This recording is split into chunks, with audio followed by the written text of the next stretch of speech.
आज हम लोग चैप्टर को एंड कर देंगे वहां तक जो हम लोग ने बताया था। आज हम लोग चैप्टर को मियोसिस से करके बेटा आप लोग घर पे जा करके पढ़ाई किए और एक बार चैप्टर को देखे तो समझ में आया है ना। मतलब कंसेप्ट्स क्लियर हो रहे हैं ना, बेसिक कंसेप्ट्स।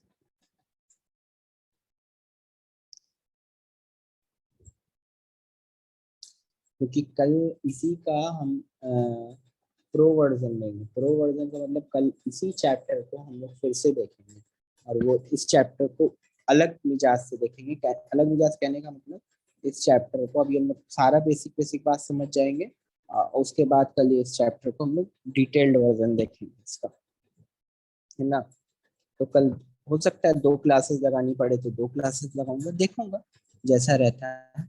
ठीक है, मैं बता दूँ। रिप्रोडक्शन, है ना। अब देखो मियोसिस कहाँ होता था, तुमको एक बात ऑलरेडी पता ही है। मियोसिस ज्यादातर तुमको कहाँ देखने को मिलता था, सेक्सुअल रिप्रोडक्शन में मिलता था। ठीक है ना, क्योंकि सेक्सुअल रिप्रोडक्शन में क्या होता है, सेक्सुअल रिप्रोडक्शन में हम लोग के अंदर कितने क्रोमोसोम्स होते हैं, 46 क्रोमोसोम्स होते हैं। फिर क्या होता है, रिडक्शनल डिवीजन होता है, पता ही है ना। तो ये चीज, तो डिप्लॉयड को हैप्लॉयड होता जाता है। ठीक है, तो यहाँ पे देखना पड़ेगा मियोसिस के अंदर क्या हो रहा है। ठीक है ना। तो मियोसिस के अंदर basically the production of offspring, जो ऑफ स्प्रिंग सेक्सुअल रिप्रोडक्शन के थ्रू होते थे, includes the fusion of two gamete each with complete haploid set of gametes chromosome. Gametes are then form to specialize diploid cells. What are that diploid cells called. अब देखो यहाँ पे NCERT बोलना चाह रही है, चलो इतना चार्ज हो ही गया थोड़ा बहुत। The production of offspring by sexual reproduction includes, है ना, the fusion of two gametes, each with a complete haploid set of chromosomes, है ना। तो एनसीईआरटी यहाँ पे क्या बोलना चाहिए, एनसीईआरटी यहाँ पे ये बात बोलना चाह रही है कि जो ऑफ स्प्रिंग सेक्सुअल रिप्रोडक्शन, हम लोग जैसे कि सेक्सुअल रिप्रोडक्शन के थ्रू बने, है में होता है। जो मियोसिस किसमें होता है, सेक्सुअल रिप्रोडक्शन में बेसिकली, है ना।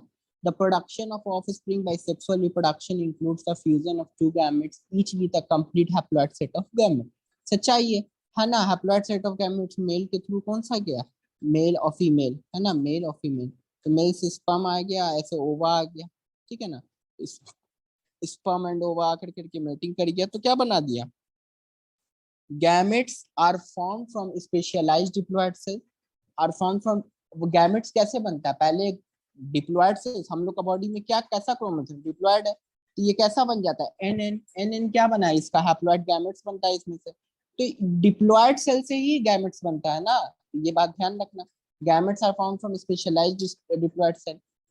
These special kind of cell division that reduces the chromosome number by half result in the production of haploid daughter cell. This kind of division is called meiosis. समझ में आई क्या, यही बात यहाँ पे बोलना चाह रहा है ना कि जो एक स्पेशल टाइप का सेल डिवीजन हो रहा है जिसमें क्रोमोसोम का नंबर डबल, जो 46 नंबर ऑफ क्रोमोसोम्स है, तो वो कितना कर दे रहा है, मियोसिस प्रोसेस के थ्रू कितना हो जा रहा है, जैसे कि 2n था तो मतलब 46, तो कितना कर दे रहा है, 23 कर दे रहा है। क्लियर हो गया।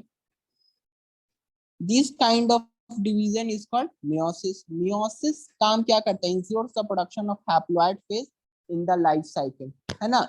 मियोसिस क्या काम करता है, हैप्लॉइड फेज को दिखाता है ना। मियोसिस का मेन काम क्या है, हैप्लॉइड फेज लाइफ साइकिल में दिखाता है किसके, सेक्सुअली रिप्रोड्यूसिंग ऑर्गेनिज्म में। Whereas fertilization restore the diploid cell.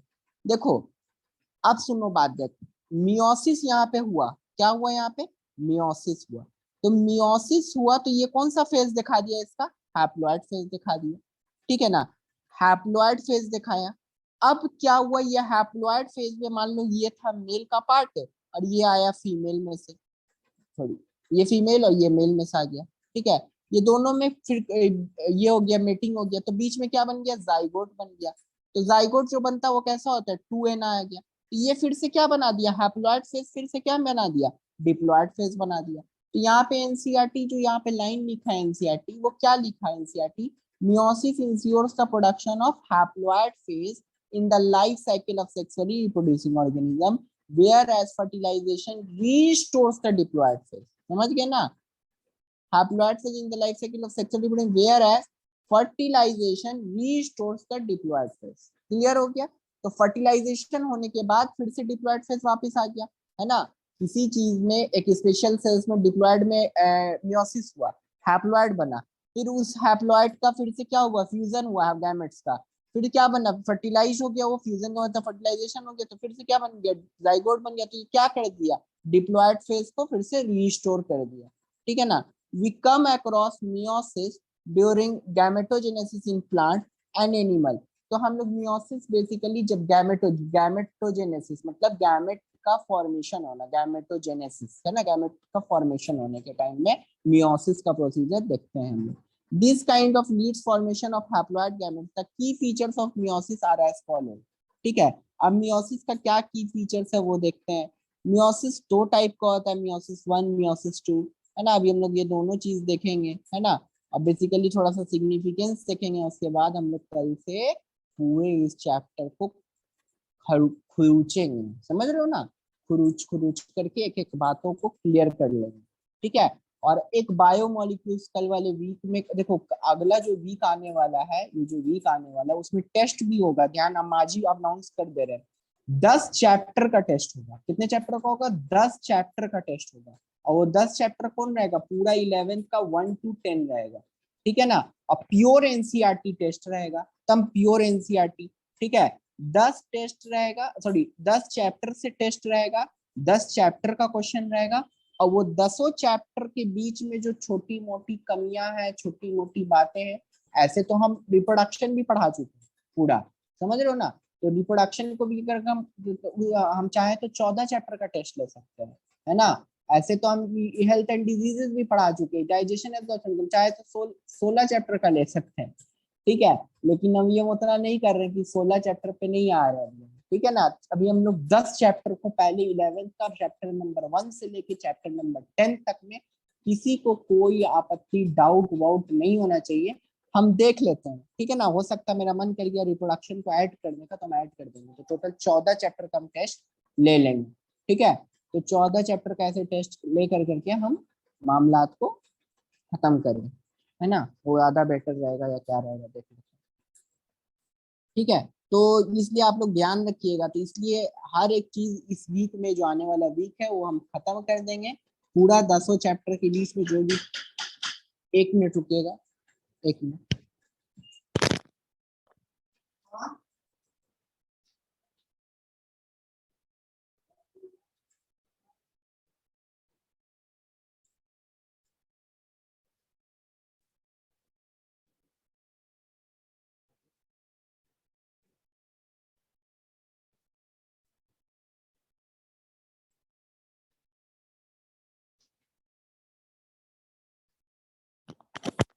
ठीक है, चलो। Meiosis involves two sequential cycles of nuclear and cell division. Cycles of nuclear and cell division. देखो, meiosis involve two sequential cycles. बात ध्यान रखना, कितना cycles होता है मियोसिस में भी? 2 साइकिल्स होता है। एक साइकिल होगा तो न्यूक्लियर डिवीजन होगा, एक चेक and cell division, called meiosis 1 and meiosis 2। Meiosis 1 में क्या होगा बेटा? तुम्हारा न्यूक्लियर डिवीजन होगा, ध्यान रखना, न्यूक्लियस पहले डिवाइड करेगा। मियोसिस 2 में क्या होगा बेटा? सेल डिवीजन का कुछ कहानी होगा, सेल पूरी तरीके से डिवाइड कर जाएगा, समझ गया। By only a single cycle of DNA replication. और डीएनए रेप्लिकेट कितनी बार करेगा? देखो, न्यूक्लियर डिवाइड करेगा एक में सेल डिवाइड करेगा, लेकिन single cycle of DNA replication होगा, मतलब डीएनए एक ही साइकिल का डीएनए रेप्लिकेट करेगा, समझ में आ गया। डीएनए का रेप्लिकेशन एक ही साइकिल में हो जाएगा, ठीक है। Meiosis 1 is initiated after the parental chromosomes have replicated to produce identical sister chromatids at S phase, ठीक है। मियोसिस कब शुरुआत होता है? जैस आफ्टर द पेरेंटल क्रोमोसोम्स, जैसे ही सेल का जो क्रोमोसोम्स होता है वो रेप्लिकेट कर कर करके सिस्टर क्रोमैटिड्स बना लेगा, समझ रहे हो ना, सिस्टर क्रोमैटिड्स बना लेगा। तब क्या होगा? एट द एस फेज के दौरान में, एस फेज को सिंथेसिस फेज भी बोला जाता है, ध्यान रखना। तो जीवन फेज, एस फेज और के दौरान में बेसिकली क्या कर लेता है? मियोसिस 1 तभी शुरुआत हो जाता है उसमें, सेल में, जब पैरेंटल क्रोमोसोम के अंदर have replicated to produce identical sister chromatid, एक जैसा सिस्टर क्रोमेटिड्स जब बना लेगा, आइडेंटिकल सिस्टर क्रोमेटिड बिल्कुल एक जैसा बना लेगा एट द एस फेज, तब जाकर करके मियोसिस 1 इनिशिएट होगा। मियोसिस में काम क्या होता है? Pairing of homologous chromosomes. Homologous chromosomes का मतलब बेटा एक जैसा क्रोमोसोम, मतलब दो चेयर है ब्लैक कलर का, है ना, दोनों हाथ तुम्हारा होमोलॉगस है, दोनों हाथ एक ही तरीके का है ना, बस।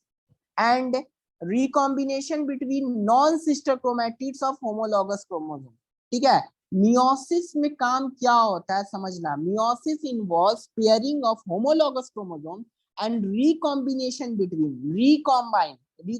बिटवीन नॉन सिस्टर क्रोमैटिड्स, ठीक है ना, जो सिस्टर क्रोमैटिड्स नहीं है ना, ऑफ होमोलॉगस क्रोमोसोम। ठीक है, देखो पेयरिंग करवाएगा, एक सिस्टर क्रोमैटिड्स के बीच में होमोलॉगस क्रोमोसोम्स के पेयरिंग कराएगा और के रिकॉम्बाइन करा देगा किसको? Meiosis involves pairing of homologous chromosomes का पेयरिंग कराता है and recombination between non sister chromatids of homologous chromosome. तो मियोसिस का बेसिकली ये काम होता है। इसको डेप्थ में कल जाकर कभी हम लोग अच्छे से और देखेंगे, बस बेसिक बात समझ में आ रहा है ना। नॉन सिस्टर का मतलब जो एक जैसी नहीं है, लेकिन होमोलॉगस क्रोमोसोम्स भी बोला जाता है, मतलब क्रोमोसोम्स एक जैसा है लेकिन क्रोमैटिड्स थोड़ा इनका अलग बन रहा है, समझ रहे हो ना। लेकिन और एक कैसा बन रहा था? क्रोमैटिड्स और होमोलॉगस क्रोमोसोम सेम बन रहा था। तो मियोसिस का काम होता है पेयरिंग करवाना होमोलॉगस क्रोमोसोम्स के बीच में और साथ ही साथ रिकॉम्बिनेशन कराना, रिकॉम्बाइन कर देना non sister chromatids of homologous chromosomes को। 4 haploid cells are formed at the end of meiosis 2। Meiosis 2 जैसे खत्म होगा तो 4 हैप्लॉइड सेल्स देखने को मिलेगा। क्या बोल रहा है? सेल्स देखने को मिलेगा मियोसिस 2 के खत्म होने पे। Meiotic events can be grouped into 2 phases, meiosis 1 meiosis 2। तो मियोसिस 1 में पहले इतना फेज होगा, फिर मियोसिस 2 में इतना फेज होगा। मियोसिस 1 में पहले देख लेते हैं भैया क्या क्या होता है, समझ रहे हो ना। चलो देख लेते हैं।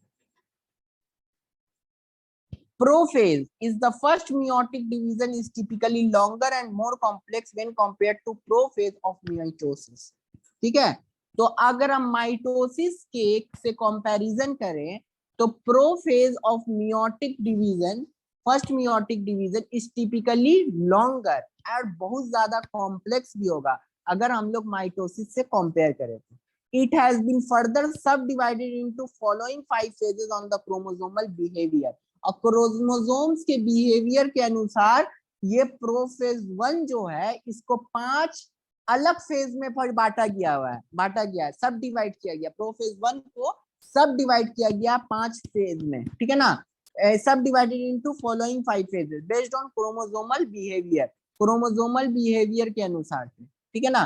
तो वो कौन सा सब डिवाइड किया गया, कौन कौन सी चीज पे? लेप्टोटीन, जाइगोटीन, पैक्टीन, डिप्लोटीन और डाइकाइनेसिस। पता है लाइफ में हम एक जगह डेमो क्लास करने गए थे बायोलॉजी का, आज नहीं बहुत जमाना पहले की बात है, आज से 7 साल पहले की बात समझिए, ठीक है, 6-7 साल पहले की बात है। हम बायोलॉजी का डेमो क्लास करने गए तो वहां पे एक सर ने ट्रिक दिया था, तो मुझे याद, आज तक ये याद है। वहां गए थे तो शायद यही चैप्टर पढ़ाई हो रहा था, तो 1-2 दिन डेमो किया था तो यही चैप्टर पढ़ाई हो रहा था। तो वहां पे सर ने एक ट्रिक दिया था, ला जरा pen they they.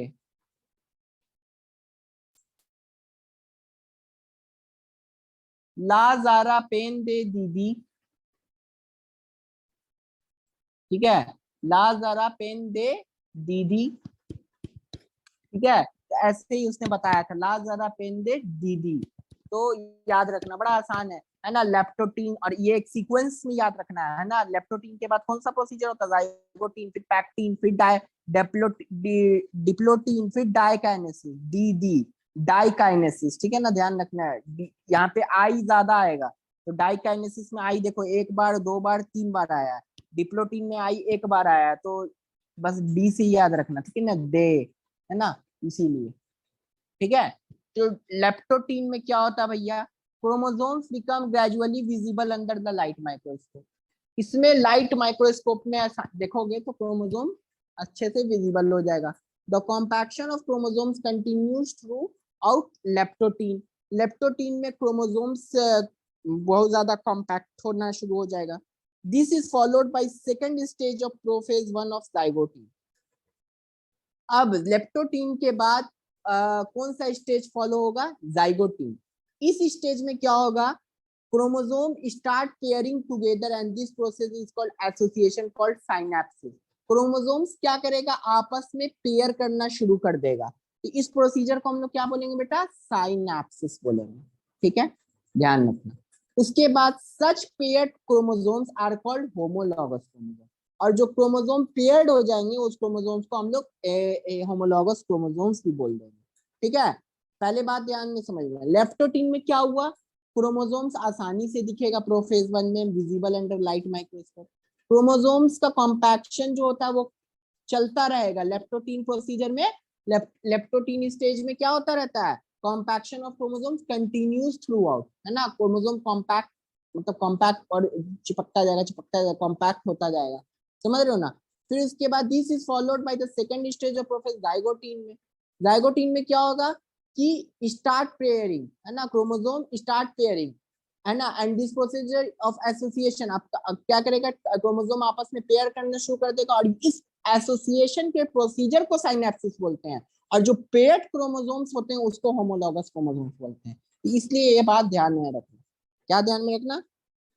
This process of association is called synapsis, है ना। और इस तरीके के सच पेयर्ड क्रोमोसोम्स को होमोलॉगस क्रोमोसोम्स बोलते हैं। ठीक है, उसके बाद देखना electron micrographs of this stage indicate that chromosome synapsis is accompanied by formation of complex structure called synaptonemal complex. The complex formed by a pair of synapsed homologous chromosomes is called bivalent or tetrad. ठीक है, however there are more clearly visible in the next stage. The first two stages of prophase 1 are relatively short-lived compared to the next stage, that is pectin. अब देखते हैं यहाँ पे NCERT क्या बोल रहे हैं। इलेक्ट्रॉन माइक्रोस्कोप से देखें तो इलेक्ट्रॉन माइक्रोस्कोप से इलेक्ट्रॉन माइक्रोग्राफ, मतलब कहने का मतलब इलेक्ट्रॉन माइक्रोस्कोप के थ्रू जो हमारे को इमेज मिला इस स्टेज का जाइगोटीन का, तो उसमें क्या देखने को मिला कि ये दिखाया कि क्रोमोसोम साइनेप्सिस, जो साइनेप्सिस बोले थे ना, तो accompanied by formation of complex structure called synaptonemal complex. ये दिखाता है इलेक्ट्रॉन माइक्रोस्कोप के थ्रू कि क्रोमोसोम का जो साइनेप्सिस हुआ था ना, वो साथ ही साथ इसके अंदर और कॉम्प्लेक्स स्ट्रक्चर बन जाता है साइनेप्सिस से, है ना। साइनेप्सिस जो बना, है ना, तो उस क्रोमोसोम का जो साइनेप्सिस बना वो आगे जाकर करके और ज्यादा कॉम्प्लेक्स स्ट्रक्चर बन गया, दैट इज कॉल्ड साइनॉप्टिमल कॉम्प्लेक्स। और ये साइनॉप्टिमिकल कॉम्प्लेक्स जो था ये कैसे बना? Formed by a paired synapse homologous chromosome. ये जो होमोलॉगस क्रोमोसोम्स का जो पेयरिंग होना शुरू हो गया, जो साइनेप्स होमोलॉगस क्रोमोसोम का पेयरिंग होना शुरू हो गया, इज कॉल्ड बाइवैलेंट, है ना। तो जो कॉम्प्लेक्स जो इसके अंदर, सिंपल सा बात समझना कि इस स्टेज में क्या होता है? क्रोमोसोम का पेयरिंग होता है ना। तो इलेक्ट्रॉन माइक्रोस्कोप के थ्रू जब इसको साइनेप्सिस बोलते हैं, एसोसिएशन के प्रोसीजर को, और क्रोमोसोम जो पेयर्ड हो गया उसको हम लोग होमोलॉगस क्रोमोसोम्स बोल दिए। ठीक है, ये बात ध्यान में आ गया। अब इलेक्ट्रॉन माइक्रोस्कोप के थ्रू हम लोग इस स्टेज को फिर से देखें तो देखे तो ये पता चला क्रोमोसोम साइनेप्सिस जो दिख रहा था वो किसके थ्रू बना था? वो कॉम्प्लेक्स स्ट्रक्चर कॉल्ड साइनॉप्टिमिकल कॉम्प्लेक्स था वो। और इस साइनॉप्टिकल कॉम्प्लेक्स के अंदर साइनेप्स होमोलॉगस क्रोमोसोम्स था जो कि बाइवैलेंट भी हो सकता है और टेट्राड भी हो सकता है। इस कॉल्ड बाइवैलेंट और टेट्राड। बाइवैलेंट और टेट्राड मतलब चार, समझ रहे हो ना। टेट्राड का मतलब बाइवैलेंट बन रहा, मतलब चार स्ट्रक्चर बनेगा, और टेट्राड और एक चार जैसा कुछ स्ट्रक्चर बनेगा, ऐसा 4 टेट्राड बनेगा, समझ गया। However, they are more clearly visible in the next stage। और ये जो टेट्राड और बाइवैलेंट स्ट्रक्चर जो बन रहा है इसके अंदर देखने को मिलेगा, वो नेक्स्ट स्टेज में और ज्यादा अच्छे से देखने को मिलेगा। और यहाँ पे एक लाइन एनसीईआरटी बोल रही थी कि जो पहला 2 स्टेज है प्रोफेज 1 का वो काफी शॉर्ट लिव्ड है। अगर हम लोग कंपैरिजन करते हैं नेक्स्ट स्टेज से, पैक्टीन से, तो ठीक है ना, काफी शॉर्ट स्टेज है। ठीक है, तो पैक्टीन में क्या होता है कि जो 4 क्रोमैटिड ऑफ ईच बाइवैलेंट, है ना, एक बाइवैलेंट में 4 क्रोमैटिड्स होंगे, ध्यान रखना। 4 chromatids of each bivalent chromosomes become distinct and clearly appears as tetrads। और पूरी तरीके से वो टेट्राड के फॉर्म में दिखेगा। ठीक है, तो बाईवैलेंट के अंदर में क्या हो गया, 4 क्रोमैटिड्स होते हैं और ये चारों क्रोमैटिड्स होते हैं बहुत अच्छे से become distinct and clearly appears as tetrad दिखेंगे। This stage is characterized by the appearance of recombination nodules, the site at which crossing over occurs between non-sister chromatids of the homologous chromosome. Crossing over is the exchange of genetic material between two homologous chromosomes. Crossing over is also an enzyme-mediated process, and the enzyme is called recombinase. बहुत ध्यान में रखना, ये लाइन से क्वेश्चन अक्सर आते हैं। क्रॉसिंग ओवर इसके केस में होगा of an enzyme mediated process, the enzyme involved is called recombinase. यहाँ पे एंजाइम जो इन्वॉल्व होता है उसका नाम रिकॉम्बिनेज होता है। अब देखना बात ध्यान से कि यहाँ पे तो 4 क्रोमैटिड्स हर बाईवैलेंट के होंगे और सबसे अच्छा क्लियरली विजिबल होगा। इस स्टेज के दौरान appearance of a recombination nodules is characterized by appearance of a recombination nodules. ठीक है, मतलब इसमें नोड्यूल्स कुछ देखना शुरू हो जाएंगे। The site eight which nodules के ऊपर क्या होता है, क्रॉसिंग ओवर का प्रोसीजर होगा। किसके बीच में होगा, non sister chromatids of homologous chromosomes के बीच में होगा। क्रॉसिंग ओवर का कहानी क्या है, exchange of genetic material between two homologous chromosome, मतलब जो सेम क्रोमोसोम्स रहता है उसके बीच में जेनेटिक मटेरियल को एक्सचेंज करने का काम होता है। ठीक है, और यहाँ पे जो क्रोमैटिड्स हो रहा है वो जो क्रॉसिंग ओवर हो रहा है वो किसके बीच में हो रहा है, क्रॉसिंग ओवर हो रहा है non sister chromatids of homologous chromosome के बीच में हो रहा है। तो क्रॉसिंग ओवर होता कहाँ है, ठीक है ना, तो ये क्रॉसिंग ओवर होमोलॉगस क्रोमोसोम्स के ही बीच में होता है ना, समझ रहे हो ना बात।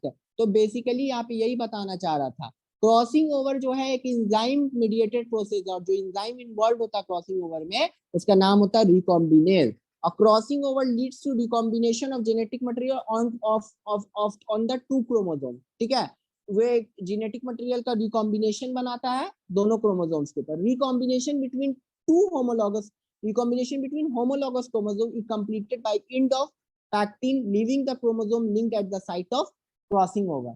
अब समझना बात ध्यान से, यहाँ पे क्या बोलना चाह रहा है, क्रॉसिंग ओवर से क्या हो जाता है कि recombination of genetic material of two chromosome, recombination between homologous chromosome is completed by the end of pectin। Recombination जो होता है होमोलॉगस क्रोमोसोम्स का वो पैक्टिन पे खत्म होता है ना। रिकॉम्बिनेशन प्रोसीजर कहाँ खत्म होता है, होमोलॉगस क्रोमोसोम पैक्टिन में, leaving the chromosomes linked eight the site of crossing over. और क्रोमोसोम्स को क्रॉसिंग ओवर साइट्स पे ला करके छोड़ देता है, लिंक्ड कर करके, leaving the chromosomes linked at the sites of crossing over, crossing over के साइट के ऊपर लिंक कर करके ये प्रोसीजर छोड़ देता है। समझ गया, बेसिक थोड़ा थोड़ा बात दिमाग में घुस रहा है ना, घुसा लो, ठीक है ना। बाकी तो हम लोग अब इसका कल डिसेक्शन कर करके देखें, ठीक है ना, अच्छे से।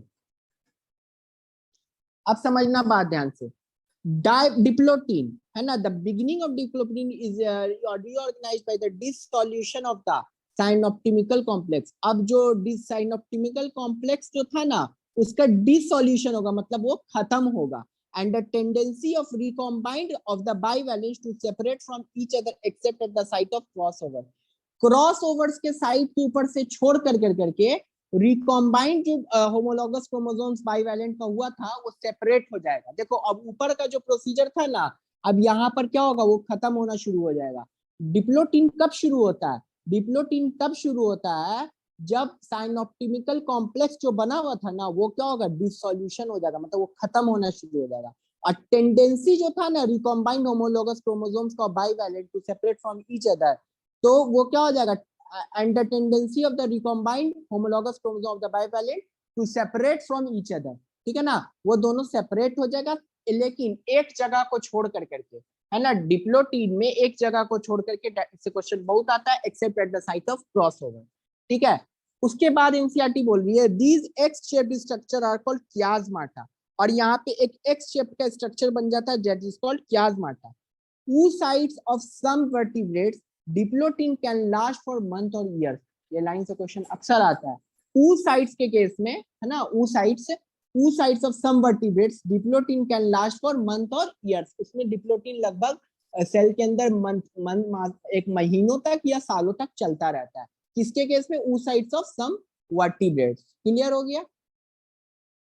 और यहाँ पे एक्स शेप का स्ट्रक्चर जो कियाज्माटा होता है वो देखने को मिलता है किसमें, डिप्लोटीन में। Final stage of meiotic prophase 1 is dikinesis. This is marked by the terminalization of chiasmata. अब chiasmata क्या होगा, टर्मिनल पे चला जाएगा. During this phase chromosomes are fully condensed, पूरी तरीके से कंडेंस्ड हो जाएगा, और meiotic spindle is assembled to prepare the homologous chromosome for separation. और meiotic spindle बन जाएगा ताकि पूरी तरीके से homologous chromosome सेपरेट हो सके. ठीक है. और by the end of dikinesis the nucleolus disappear. और जैसे dikinesis खत्म होगा न्यूक्लियोलस खत्म हो जाएगा, न्यूक्लियर इन्वेलप वो भी टूट जाएगा, और dikinesis represent transition to metaphase. और dikinesis जब हो गया तब वो किसमें जाने को शुरू हो गया, अब जब इसमें न्यूक्लियोलस खत्म हो गया, न्यूक्लियर इन्वेलप टूट जाता है फाइनली, और वो किसमें चला जाएगा, मेटाफेज में चला जाएगा. समझ रहे हो ना. तो अब ऊपर में बनना शुरू हुआ था, और नीचे आते आते आते सब खत्म होना शुरू हो गया. कैसे देखे थे प्रोफेज 1 में माइटोटिक के, जस्ट लाइक सेम उसी तरीके का प्रोसीजर यहाँ पे भी हो रहा है. ठीक है ना. अब हम लोग मेटाफेज की तरफ बढ़ रहे हैं. बेटा ये पॉइंट, ये पूरा मतलब प्रोफेज 1 तुम लोग के दिमाग में कुछ कुछ घुसा या नहीं घुसा.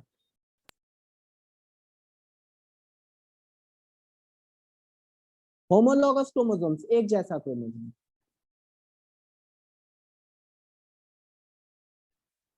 है ना. होमोलॉगस स्ट्रक्चर, हेट्रोजीनस होमोजीनस होता है ना. होमोलॉगस स्ट्रक्चर, होमोलॉगस क्रोमोसोम समझते नहीं हो, जिसका स्ट्रक्चर सेम हो बट फंक्शन थोड़ा अलग हो. समझ रहे हो ना, स्ट्रक्चर उसका सेम होगा. देखो बेटा ये वाला पोर्शन जो प्रोफेज 1 है वो कुछ कुछ समझ में आया, दिमाग में कुछ कुछ गया ना. ये जो पूरा प्रोसीजर है कुछ कुछ दिमाग में घुसा ना, अट रहा है ना. हाँ, कल हम लोग इसका थोड़ा अच्छे से डिसेक्शन करेंगे तब हम लोग को एक एक बात समझ में आएगा, है ना, डिटेल डिस्क्रिप्शन में.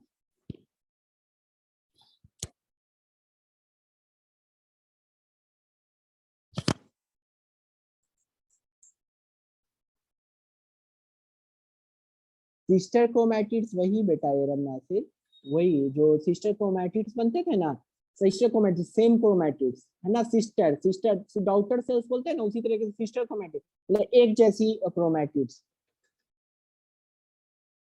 हाँ, थोड़ा ही बहुत समझ में आएगा, अभी हमको पता है, ज्यादा नहीं समझ में आएगा. समझ रहे हो ना. अभी थोड़ा थोड़ा समझ में आ रहा है, हम जान गए. कल हम जो क्लास लेंगे तो देखो हम क्या किए, हम बताते हैं तुमको. सेल साइकिल हम अपने टाइम में जब पढ़े थे ना, तो हमको पता है 10% समझ में आया था. लेकिन तुम लोग को 10% नहीं समझ में आया था, तुम लोग को 40-50% समझ में आया होगा. आया ना 50% 60% समझ में. हाँ, 50-60% समझ में आ रहा है ना. 50% समझ में नहीं आ रहा है यार, कैसे कैसे क्या क्या हो जा रहा है. ठीक है ना. तो हाँ हाँ, है ना. तो वही चीज है. तो अभी क्या है बेटा, हम इसलिए हम तुम लोगों को सेल साइकिल जो है इस तरीके से रीडिंग डलवाए. रीडिंग डलवाने का काम, पहले थोड़ा सा उसके ऊपर बार बार तवज्जो. क्या होता है, ये चैप्टर इतना कॉम्प्लिकेट हो जाता है कि अक्सर बच्चों लोगों को समझ ही में नहीं आ पाता. हमें नहीं समझ में आया था अपने टाइम में, बहुत थोड़ा टाइम लगा था, 2-3 दिन लग गया था समझने में इसको. एक बार पूरा चैप्टर पढ़े, फिर 3 बार पढ़े, फिर 4 बार, लगभग 10 बार मैंने इस चैप्टर को पढ़ा होगा तब समझ में आया. बट हम तो भाई एनसीईआरटी पढ़ाते हैं, हमें पता है कि हमने कहाँ पे प्रॉब्लम फेस की है ना. तो तुम लोग वहां पे प्रॉब्लम फेस नहीं करो और तुम लोग से दिक्कत नहीं है ना बेटा. ठीक है. तो अभी हम लोग को कुछ कुछ समझ में आ रहा है ना. तो भैया अब हम लोग आगे बढ़ते हैं. हम लोग कल के क्लास में हम लोग यही है कि डिसेक्शन देखेंगे इस चैप्टर का. चलो बेटा, 40% समझ में आया ना, बहुत अच्छी बात. बातें समझ में आ रही है ना, हम क्या कहना चाहते हैं. हाँ हो जाएगा. देखो बेटा, हम क्या कहना चाहते हैं कि चैप्टर्स जो हम मैं पढ़ा रहा हूँ बस उसकी बातें समझ में आ रही है ना. कॉम्प्लेक्स बन रहा है तो ये अब कल हम जब इसको पढ़ाएंगे तो ये चीज तो तुम्हारे लिए नया नहीं ना रहेगा. समझ रहे हो ना, ये मेरे कहने में. अब देखो यहाँ पे एनसीईआरटी क्या बोल रहा है. The bivalent chromosomes align on the equatorial plate, the microtubules from the opposite poles of the spindle attached to the kinetochore of the spindle fiber. देखो प्रोफेज 1 में कुछ इस टाइप का स्ट्रक्चर बना, और मेटाफेज में देखो ये आ गया तुमको इक्वेटोरियल प्लेट पे, और यहाँ पे स्पिंडल फाइबर्स के थ्रू जुड़ गया. समझ रहे हो ना. तो देखो समझ में आया. यहाँ पे एनसीईआरटी यही बोलना चाहा है, वही काइनेटोकोर से जुड़ जाएगा. बीच में काइनेटोकोर होता है ना जी यहाँ पे सबके, तो जिसमें स्पिंडल फाइबर्स जुड़ गया ना काइनेटोकोर से. ठीक है ना. तो यहाँ पे एनसीईआरटी वही बोल रहा है. द बाइवैलेंट क्रोमोसोम्स टेट्राड दिख रहा है ना, ठीक है। टेट्राड, अरे बाईवैलेंट का मतलब एक दो, तो चार चार चार क्रोमोसोम्स दिख रहा है ना टोटल, दो जगह है ना, चार क्रोमोसोम्स है। चलो टेट्राड दिखा, तो the bivalent chromosomes align on the equatorial plate, the microtubules from the opposite poles of the spindle fiber attach, वही वहीं पर से माइक्रोट्यूब्यूल्स का ही पार्ट है ना स्पिंडल फाइबर, अपोजिट पोल्स का क्या करेगा, माइक्रोट्यूब्यूल्स आकर के अटैच करेगा काइनेटोकोर ऑफ होमोलॉगस क्रोमोसोम्स, ठीक है ना। तो वही यहाँ पे जो है ना ये माइक्रोट्यूब्यूल्स आ रहा है ना, माइक्रोट्यूब्यूल्स का ही पार्ट है ना स्पिंडल फाइबर, समझ रहे हो ना, ये सारी चीजें अटैच करेगा एक दूसरे में, पता ही है। तो बेसिक बात है, क्लियर हो रहा है। तो ये बेसिकली एक इक्वेटोरियल प्लेट पे आ गया, ये बातें समझ गए तुम लोग, है ना। और माइक्रोट्यूब्स फ्रॉम द अपोजिट पोल्स, दोनों अपोजिट पोल्स के स्पिंडल फाइबर्स निकाल के काइनेटोकोर पे अटैच करेगा, बीच में ये काइनेटोकोर होता है, पता ही है सबको, ये लास्ट क्लास में बताया। उसके बाद फिर देखो एनाफेज 1 में क्या होगा, द होमोलॉगस क्रोमोसोम सेपरेट हो जाएगा, है ना, होमोलॉगस क्रोमोसोम्स आपस में सेपरेट हो गया, सेपरेट हो गया। वाइल किड्स मतलब एक दूसरे के साथ ही है, समझ रहे हो ना, वो दोनों सेपरेट हो गया, सिस्टर क्रोमैटिड साथ में। बेटा रुकना नेट,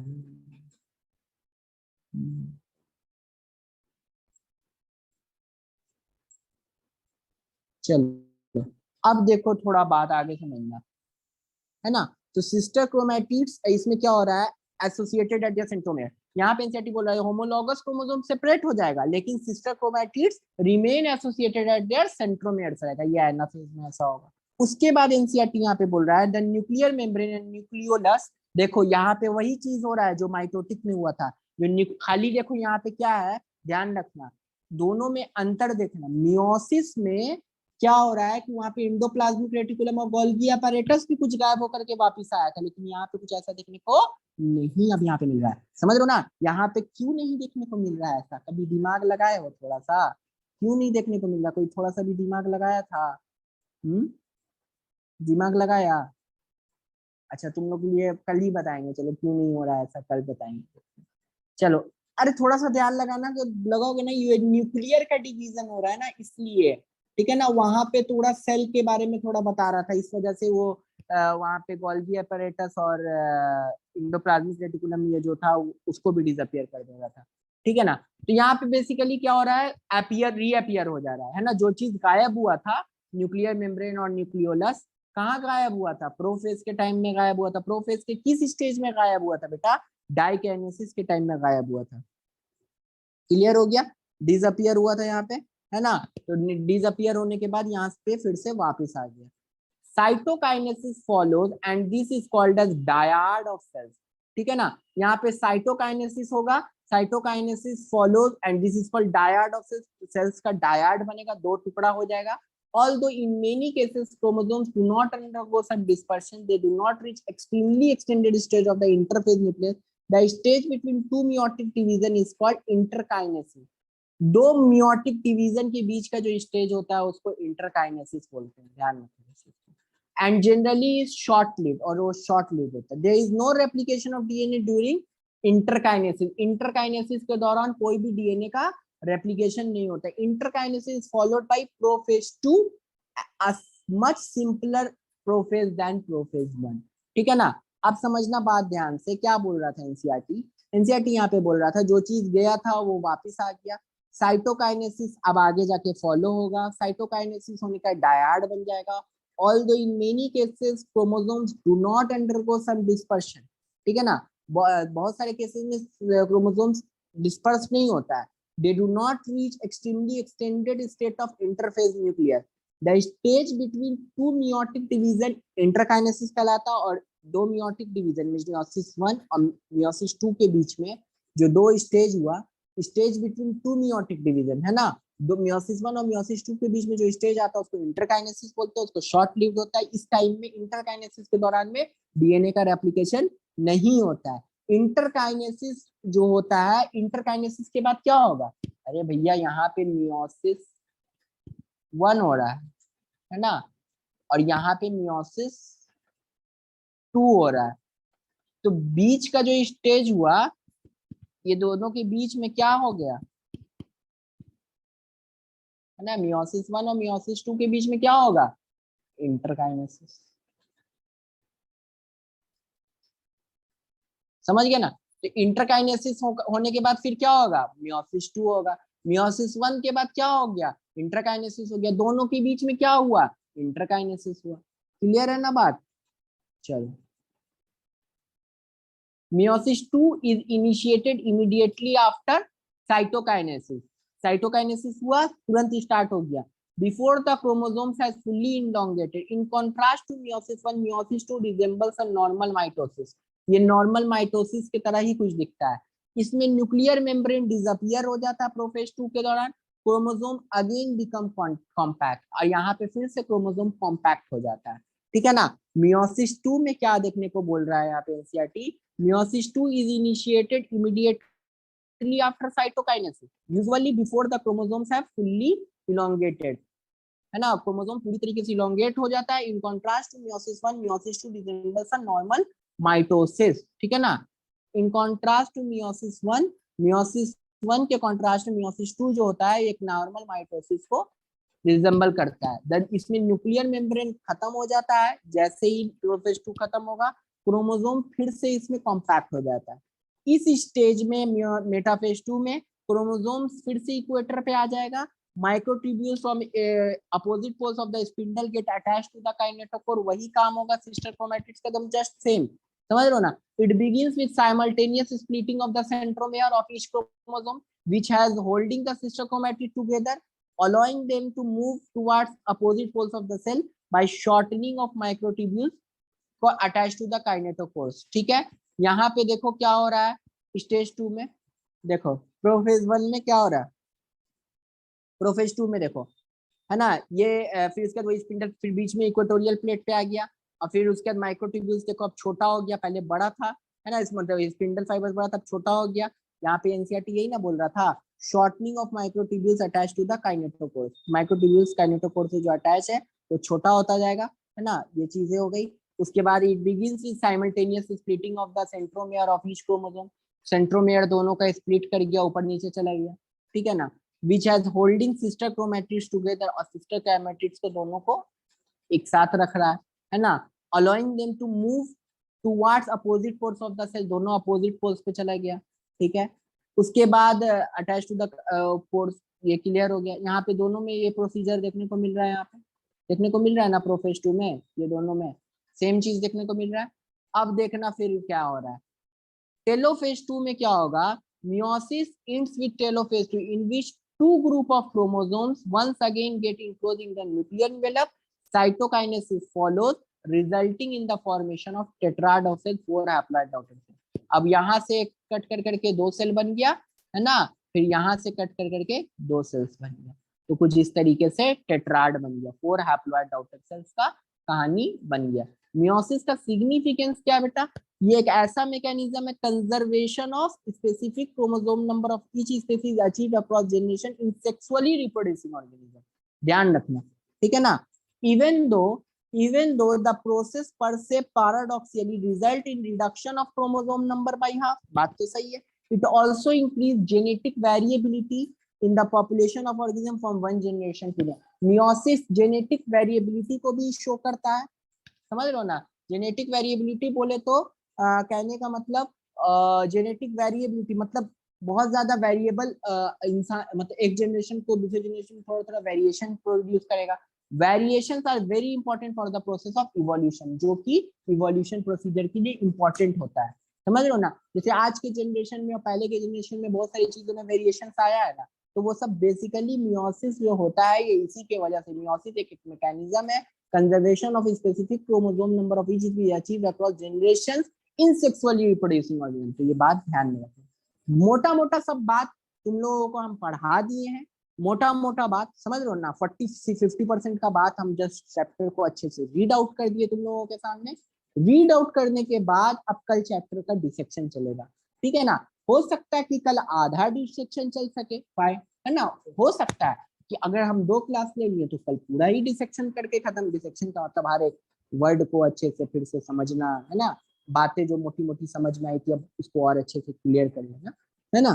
तो वो बातें क्लियर हो जाएगी कल इंशाल्लाह ताला रहमान। कल थोड़ा सा भी हम देखते, कल ही होगा क्लास। और हम यही बोलना चाहते हैं कि बायोमोलिक्यूल्स का क्लास ले करके देखिए, ये जो सप्ताह आ रहा है उस सप्ताह में हम 10 चैप्टर अपना 11th का और 4 चैप्टर जो रिप्रोडक्शन तो पढ़ाई हो ही चुका, उसमें कोई चीज बचा नहीं है। रिप्रोडक्शन में जो थोड़ा सा पार्ट हम मतलब तुम लोग को जो वीडियो नहीं मिल पाया था उसको हम कवर कर देंगे इसी हफ्ता में। और जो भी छोटी मोटी पार्ट बची हुई है, फैमिली बचा हुआ है या वो बचा हुआ है, वो पूरा कवर कर करके हम सोच रहे हैं संडे को टेस्ट प्लान कर दें। समझ रहे हो ना, संडे तक में टेस्ट प्लान कर दे, मतलब ये संडे नहीं, नेक्स्ट संडे तक में टेस्ट प्लान कर दे। बहुत बड़ा टेस्ट हो, मेजर टेस्ट हो जाए ना, क्वार्टर मेजर टेस्ट है ना। 38 चैप्टर है तो 38 चैप्टर में से अगर 14 का हम टेस्ट ले लेते हैं तो ज्यादा बेटर रहेगा, है ना। एक मेजर टेस्ट भी में से आ जाएगा, वो 14 चैप्टर पे तुम्हारा कमांड हो जाएगा, ठीक है। और उसके बाद हम लोग फिर अब हम लोग का जो अब जो पकड़ रहेगा, अब ये जो 14 चैप्टर कंप्लीट तो हो चुका है हमारा, अब जो पकड़ रहेगा, अब स्कोरिंग चैप्टर्स पे पकड़ रहेगा। अब हमारा जो मई का महीना जो रहेगा, वो मई के महीने में स्कोरिंग चैप्टर्स पे हमको पकड़ करना है। स्कोरिंग चैप्टर्स बोले तो हमारा ह्यूमन फिजियोलॉजी पे स्कोरिंग में बड़ा है, उसको खत्म करना है। जेनेटिक्स पे उसको पकड़ करके खत्म करना है, ठीक है ना। फिर हमारा उसके ऊपर फिर पकड़ जेनेटिक्स इवोल्यूशन वाला पूरा यूनिट और हमारा ह्यूमन फिजियोलॉजी यूनिट। तो ये 2 यूनिट और एक इकोलॉजी यूनिट, बस ये 3 यूनिट को हम लोगों को कवर अप करना रहेगा, ठीक है ना। जेनेटिक्स जब चलेगा तो बायोटेक भी चलेगा साथ में, ये हमेशा ध्यान रखना। जेनेटिक्स और बायोटेक एक दूसरे के बिना अधूरा है, एकदम अधूरा है। तो याद रखना, जेनेटिक्स, बायोटेक, इकोलॉजी और ह्यूमन फिजियोलॉजी ये चलेगा। और प्लांट फिजियोलॉजी को चलो लास्ट में कर देते हैं या बीच बीच में उसका रिकॉर्डेड कर देंगे, ठीक है ना। तो वो सिस्टम अलग है, और बाकी फिर हम लोग की चैप्टर सारे खत्म हो जाएंगे, फिर तो कुछ बचेंगे ही नहीं, ठीक है ना। तो वही चीज सिस्टम, देखो बेशक पैनिक होने की कोई जरूरत नहीं, नीट पोस्टपोन्ड होगा नहीं होगा, हम लोग क्या मतलब है, हम लोग आराम से अपना बैठ के पढ़ेंगे। अब हम लोग 10 चैप्टर, जो 14 चैप्टर है उसका हम लोग प्रत्येक रिवीजन करेंगे, है ना। तुम लोग क्या रिवीजन घर पे कर रहे हो हमें नहीं पता, हमारा काम है वो 14 चैप्टर के बीच में जो जो पार्ट हम छोड़े, क्योंकि कोरिलेशन कोरिलेट हम सब लगभग लगभग वो सब चैप्टर को एक दूसरे से करवा दिए, ठीक है ना। अब जो जो चीज हम छोड़े हैं उसमें वो चीज को पकड़ लाना है, समझ रहे हो ना।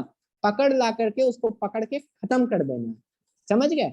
ये चीजें पे हम हमारा ध्यान है, ठीक है। तो यही हम बोलना चाहते थे बच्चा। तो इसलिए अभी ये चैप्टर कल हम लोग इसका डिसेक्शन पार्ट देखेंगे, मतलब डिटेल्ड पार्ट देखेंगे, समझ रहे हो ना। एक लड़की ये सपना वो पढ़ती है क्लास में, वो बोली ना सर आप हर लाइन का एनसीईआरटी का डिसेक्शन कर देते हैं, हम तोड़ तोड़ को उसको ऐसी बातें बताते हैं, कैसे निकालते हैं, हर एक लाइन का बहुत सारा मीनिंग हो जाता है ना। तो अभी हम लोग रीड कर लिए तो चलो एक हमारे को बेसिक कंसेप्ट तो आइडिया हो गया ना कि हाँ इस चैप्टर के अंदर में क्या क्या कहानी था, है ना।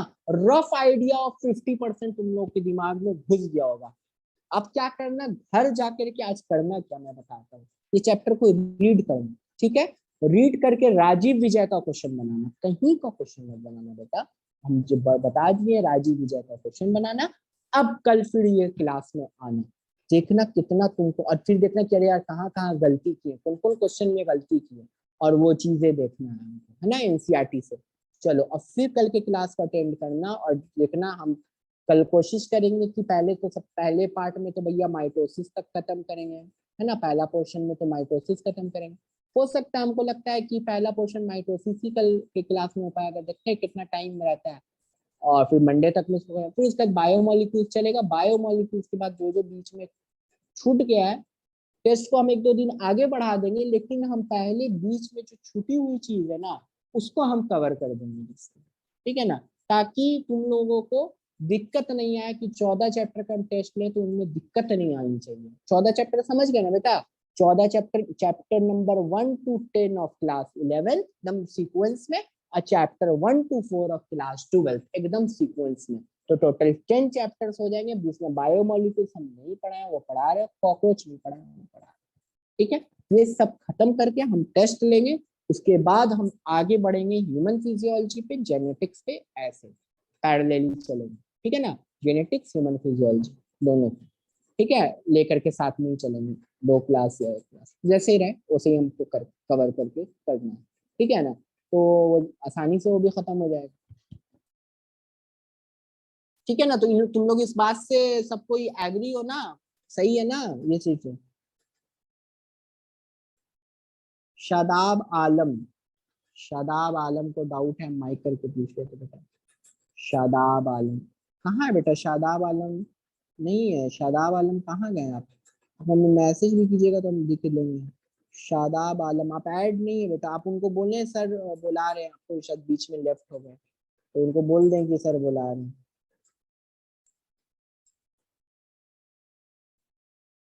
अच्छा अच्छा बेटा, 99% माइटोसिस क्लियर होगी। देखो जस्ट इसको एक बार अभी पढ़ोगे ना तो तुमको बात क्लियर होगा। सारी चीज सिमिलर है, लगभग सिमिलर है उससे। पहले एक एक चैप्टर का टेस्ट करवा लीजिए आप सर, टेस्ट पेपर आप बनाइए, फिर 14 चैप्टर्स का। हम 14 चैप्टर्स का जो टेस्ट पेपर हम ही बना रहे हैं सर। प्लीज कल आप थोड़ा डीप में समझाइएगा, और सर 14 का नहीं लीजिएगा प्लीज। 14 ही चैप्टर का टेस्ट होगा बेटा। सर टेस्ट कब तक देना होगा सर? इतना जान लो कि ये हफ्ता पूरा टाइम है, पीछे से रिवीजन करते जाओ, और हम वो जो पोर्शन छोड़े हैं, एक लाइन दो लाइन जो भी जहां पे भी, वो पूरे पोर्शन को हम रिवीजन कराते हुए हम टेस्ट लेंगे।